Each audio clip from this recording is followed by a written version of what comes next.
আপনারা যারা 1xBet account নতুন করে খুলতে যাচ্ছেন, যে অ্যাকাউন্টে বোনাস থাকবে, আহ, আপনাদের যে অন্যান্য সুযোগ সুবিধা সেগুলো থাকবে, তো আপনাদের যাদের অ্যাকাউন্ট আছে তারা আমি দেখিয়ে দিচ্ছি কিভাবে অ্যাকাউন্ট ক্রিয়েট করবেন। সো সবার প্রথমে আপনাদের অ্যাকাউন্টটা ওপেন করবেন। করার পরে একটু নিচের দিকে লক্ষ্য করলে দেখতে পাবেন মেনু অপশন রয়েছে। মেনু অপশনে একটি ক্লিক করবেন। সো মেনু অপশনে ক্লিক করার পরে উপরের দিকে দেখবেন সেটিং অপশন রয়েছে, সেটিংয়ে একটি ক্লিক করবেন।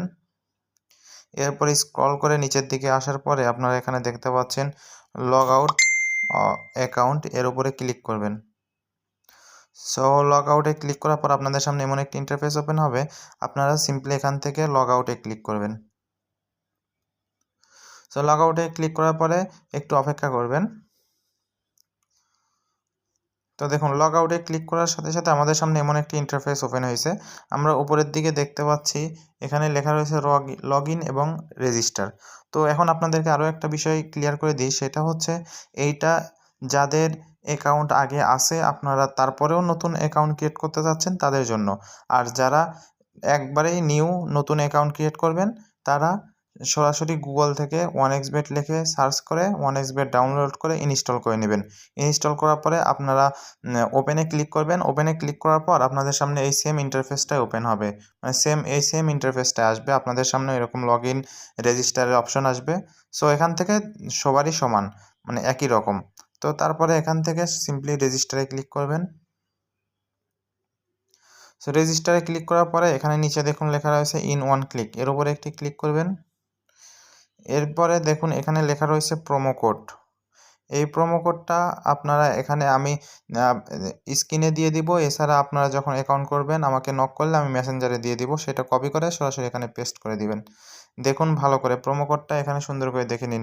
এই প্রোমো কোড যদি ভুল হয় তাহলে আপনারা বোনাসটা পাবেন না। এই প্রোমো কোড ঠিক থাকলে আপনারা বোনাস পাবেন। সো আপনাদের বোনাস নেওয়ার জন্য এই প্রোমো কোডটা সঠিকভাবে ব্যবহার করা অত্যন্ত জরুরি। এরপরে আমরা একটু নিচের দিকে আসলে এখানে দেখতে পাবো একটা বক্স রয়েছে। এই বক্সে আমরা একটি টিক মার্ক দিয়ে দিব। এরপরে নিচের দিকে আসার পরে দেখতে পাচ্ছি রেজিস্টার লেখা রয়েছে, এর উপরে একটি ক্লিক করব। দেখুন রেজিস্টারে ক্লিক করার পরে একটু অপেক্ষা করতে হবে। সো একটু অপেক্ষা করার পরে আমরা উপরের দিকে দেখতে পাচ্ছি একটি আমাদেরকে ক্যাপচা দিয়েছে যে I am not a robot. So আমরা এই বক্সের উপরে একটি ক্লিক করে দেব। এরপরে দেখুন আমরা এখান থেকে ক্যাপচাটা ফিল আপ করবো। এখানে উপরের দিকে দেখুন লেখা রয়েছে বাইসাইকেল। সো আমরা এখান থেকে বাইসাইকেল কোথায় কোথায় আছে সেগুলো আমরা ফিল আপ করে দিব। দেখুন বাইসাইকেল ফিল আপ করা হয়ে গেলে আমরা এখান থেকে নেক্সটের যে অপশন রয়েছে নেক্সটে ক্লিক করব। এরপরে দেখুন আবারও বাইসাইকেল রয়েছে, তো আমরা আবারও বাইসাইকেলটাকে ফিল আপ করে দিব। এরপরে দেখুন নিচের দিকে যে ভেরিফাই লেখাটা রয়েছে, এই ভেরিফাইয়ের উপরে একটি ক্লিক করে দেব। দেখুন ভেরিফাই ক্লিক করার সাথে সাথে আমাদের ক্যাপচা ফিল আপ হয়ে গেছে। এরপরে দেখুন আমাদের এখানে পাসওয়ার্ড এবং ইউজার নেম দুইটাই দেখাচ্ছে, বা ইউজার আইডি যেটাকে বলে। তো আমরা এখান থেকে এটাকে কপি করে নেব, সুন্দর করে এখান থেকে কপি করে নেব। আর একটি স্ক্রিনশট আমরা এখান থেকে নিয়ে রাখবো যাতে আমরা পরবর্তীতে অ্যাকাউন্টটা লগ ইন করতে পারি। এরপরে আমরা নেক্সটে ক্লিক করব। দেখুন নেক্সটে ক্লিক করার সাথে সাথে কিন্তু আমাদের অ্যাকাউন্টটা ফিল আপ করা হয়ে গেছে, আমাদের অ্যাকাউন্টটা কিন্তু ক্রিয়েট হয়ে গেছে। এরপরে আমরা আমাদের যে আইডি কার্ড দিয়ে অ্যাকাউন্টটাকে ভেরিফাই করব। সো আইডি কার্ড দিয়ে ভেরিফাই করার জন্য আমরা চাইলে এইভাবেও আমরা কাজ করতে পারি, তবে ভেরিফাই করলে অ্যাকাউন্টটা ভালো থাকে। তার জন্য আমরা নিচের দিকে যে মেনু অপশন রয়েছে এই মেনু অপশনে চলে যাব। মেনু অপশনে আসার পরে দেখুন উপরে যে এখানে দেয়া রয়েছে দেখুন পার্সোনাল প্রোফাইল। অবশ্য আমরা এই পার্সোনাল প্রোফাইলের উপরে একটি ক্লিক করব। দেখুন এখানে কোনো কিছুই অ্যাড করা নাই, আমাদের এখানে অ্যাড করতে হবে। সো আমরা যে দেখুন এইগুলা অ্যাড করতে হবে। তো তার জন্য আমরা এখান থেকে যে ইউজার নেম দেওয়া রয়েছে আমরা ইউজার নেমে ক্লিক করব। এখান থেকে আপনারা আপনাদের পছন্দ মতো ইউজার নেম দিয়ে দিবেন। আমি এখান থেকে একটা আমার ইউজার নেম দিয়ে দিচ্ছি। দেখুন দিয়ে আমি সেভ করলাম।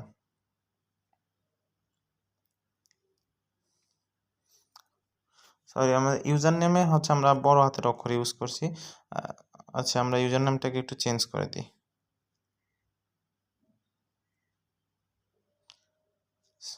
এরপর আমরা নিচে যে সেভ বাটন রয়েছে এই সেভ বাটনে একটি ক্লিক করে দেব।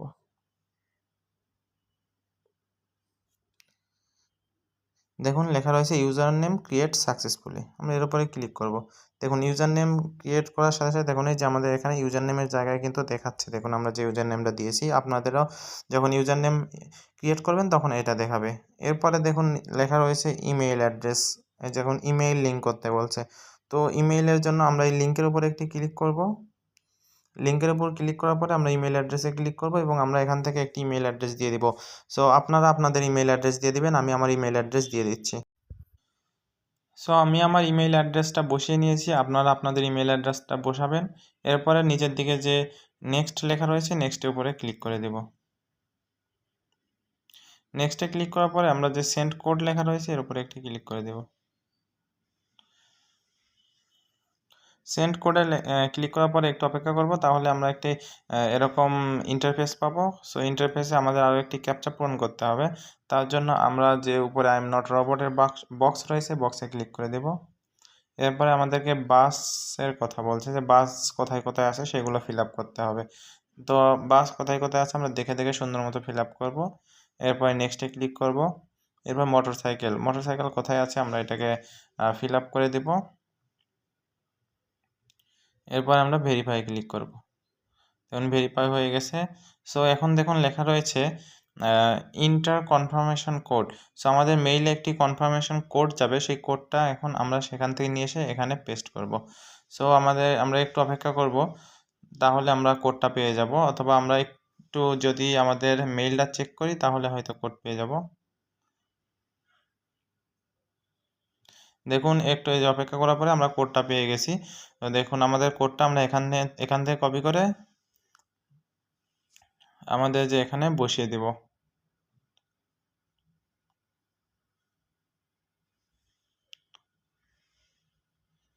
দেখুন আমি আরও একবার কোডটা চেক করে নিব। সো কোডটা ঠিক মতো বসানোর পরে আমরা এখানে যে অ্যাক্টিভ লেখা রয়েছে অ্যাক্টিভের উপর একটি ক্লিক করে দেব। দেখুন অ্যাক্টিভে ক্লিক করার সাথে সাথে কিন্তু আমাদের মেইলটা অ্যাক্টিভ হয়ে গেছে। সো এখান থেকে ফোন নাম্বারটাও সেম প্রসেসে আপনারা এখান থেকে লিঙ্ক করে নেবেন। এর জন্য এখানে যাবেন, যা এখানে ফোন নাম্বার দিবেন। ফোন নাম্বার দেওয়ার পরে এখানে নেক্সটে ক্লিক করবেন আগের মতোই। নেক্সটে ক্লিক করার পরে আপনাদের সামনে একটি ক্যাপচা আসবে, ক্যাপচা ফিল আপ করবেন। তারপরে সেন্ড কোড আসবে, সেন্ড কোডে ক্লিক করলে আপনাদের ফোন নাম্বারে একটি কোড যাবে। ওই কোডটা জিমেইলে যেভাবে কোড বসালেন সেম প্রসেসে বসাবেন, তাহলে আপনাদের ফোন নাম্বারও অ্যাক্টিভ হয়ে যাবে। তো তারপরে আসি এখানে নিচের দিকে, এখানে ব্যাক দিলাম, দেওয়ার পরে আমরা একটু সেটিংয়ে যাব। সেটিংয়ে আসার পরে দেখুন লেখা রয়েছে সিকিউরিটি সেটিং, আপনারা দেখতে পাচ্ছেন সিকিউরিটি সেটিং। সো সিকিউরিটি সেটিংয়ে এর উপরে ক্লিক করব। করার পরে দেখুন এখান থেকে কয়েকটা অপশন রয়েছে, যেমন ব্লক ইমেইল সাইন ইন যে লেখাটা রয়েছে আমরা এর উপরে ক্লিক করে এটাকে এনেবল করে দিব। এখন একটু অপেক্ষা করব। সো একটু অপেক্ষা করলে আমাদের এটা এনেবল হয়ে যাবে। এই যে দেখতে পাচ্ছেন এটাকে সবুজ হয়ে গেছে, এটা এনেবল হয়ে গেছে। এরপরে দেখুন সিকিউরিটি কোশ্চেন লেখা রয়েছে, আমরা এর উপরে ক্লিক করব। এখান থেকে আমরা সিকিউরিটি কোশ্চেনটা এরকম দিব যে ইওর ফেভারিট টিম, এটাকে সিলেক্ট করলাম। তো ইওর ফেভারিট টিম, আপনার যে ফেভারিট টিম সেটা আপনারা দিবেন, যেমন বাংলাদেশ হতে পারে, আর্জেন্টিনা হতে পারে, ব্রাজিল হতে পারে, সেটা এখানে দিয়ে দিবেন।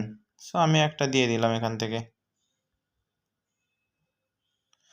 এরপরে এখান থেকে সেভে ক্লিক করবেন। আর এটা দেওয়ার কারণ হচ্ছে আপনারা যদি কোনো সময় আপনাদের অ্যাকাউন্টের পাসওয়ার্ড ভুলে যান, তখন আপনাদের সামনে এই উপরে যে কোশ্চিনটা রয়েছে ইওর ফেভারিট টিম যেটা রয়েছে এটা শো করবে। তখন আপনি অ্যান্সার যখন এই আর্জেন্টিনা যেটা এখানে দিবেন, সেই অ্যান্সারটা যখন দিবেন তখন আপনাদেরকে অ্যাকাউন্টের অ্যাক্সেস দিয়ে দেবে। তো এরপরে আমরা এখান থেকে সেভ দিলাম। সেভে ক্লিক করার পরে এটাও দেখেন হয়ে গেছে। এরপরে সবচাইতে এখানে ইম্পর্টেন্ট হচ্ছে পার্সোনাল ডিটেইলস। এই একটা পূরণ করলে বাকিগুলোর প্রয়োজন হয় না। সো এইটার জন্য আমরা এখানে ক্লিক করব। এখানে আসার পর আপনারা এখান থেকে একটা ভোটার আইডি কার্ড নেবেন, আপনাদের নিজের অথবা যে কারো ভোটার আইডি কার্ড নেবেন। নিয়ে ভোটার আইডি কার্ডের যে নামটা রয়েছে সেই নাম এখানে ফার্স্ট নেমের জায়গায় ফার্স্ট নেম বসাবেন, সারনেমের জায়গায় সারনেম, মিডল নেমের জায়গায় মিডল নেম। যেরকম আমার নাম হচ্ছে এমডি তানজিল আহমেদ। সো আমি ফার্স্ট নেমে বসাবো এমডি তানজিল। আমরা হচ্ছে যে সারনেমে আমাদের পুরো নামটাই দিয়ে দিতে পারি এমডি তানজিল আহমেদ, এবং মিডল নেমে লিখবো শুধু তানজিল। সো এইভাবে আপনাদের যার যার নাম সেইভাবে আপনারা বসিয়ে নেবেন। ডেট অফ বার্থে আপনারা ভোটার আইডি কার্ডে যে ডেট অফ বার্থটা রয়েছে সেটা আপনারা ফিল আপ করে দিবেন। এরপরে প্লেস অফ বার্থ, আপনাদের জন্ম কোথায় হয়েছে সেইটা এখানে বসিয়ে দিবেন। এরপর রিজন, এখানে দেখুন, এখানে ক্লিক করবেন। করার পরে দেখুন আপনাদের সাথে আমাদের বাংলাদেশের যে কয়টা বিভাগ রয়েছে সবগুলো বিভাগ এখানে শো করবে। সো আপনাদের যে বিভাগ সেটা আপনারা পূরণ করবে। আমার রাজশাহী, আমি রাজশাহীতে ক্লিক করলাম। এরপরে দেখুন সিটি, তো সিটিতে আসার পরে আপনাদের যে বিভাগ সেই বিভাগের আন্ডারে কতগুলো জেলা রয়েছে সব জেলা এখানে শো করবে। সো আমাদের রাজশাহীর আন্ডারে যতগুলো জেলা রয়েছে সব এখানে শো করছে। সো আমাদের যেহেতু আমার বাসা বগুড়াতে, আমি বগুড়া ফিল আপ করলাম। সো এরপরে দেখুন রেসিডেন্স অ্যাড্রেস। তো এর উপরে আসার পরে আপনারা এখানে আপনাদের যে উপজেলা রয়েছে সেই উপজেলা এবং হচ্ছে কমাতে জেলার নামটা লিখে দিবেন, তাহলে হয়ে যাবে। যেমন আমার হচ্ছে উপজেলা নন্দীগ্রাম, আমি এখান থেকে লিখে দিলাম নন্দীগ্রাম, কমা দিয়ে আমাদের জেলা বগুড়া, আমি বগুড়া লিখে দিলাম। সো দেখুন এভাবে আপনারাও আপনাদের উপজেলা এবং জেলাটা লিখে দিবেন। এরপরে দেখুন ডকুমেন্ট টাইপ। সো আপনারা যেহেতু ন্যাশনাল আইডি কার্ড দিয়ে ফিল আপ করতেছেন তাহলে এখানে ন্যাশনাল আইডি কার্ড সিলেক্ট করবেন। যারা ড্রাইভিং লাইসেন্স দিয়ে ফিল আপ করবেন তারা ড্রাইভিং লাইসেন্স দিয়ে এখান থেকে ক্লিক করবেন। সো ন্যাশনাল আইডি কার্ড দিয়ে আমি যেহেতু ফিল আপ করতেছি আমি ন্যাশনাল আইডি কার্ড দিলাম। এরপরে দেখুন লেখা রয়েছে সিরিজ। এরপরে দেখেন সিরিজের জায়গায় লেখা আছে ইফ হ্যাভ, মানে যদি থাকে। সো এটা যেহেতু আমাদের নাই, আমাদের দেওয়ার দরকার নাই। এরপরে দেখুন লেখা আছে ডকুমেন্ট নাম্বার।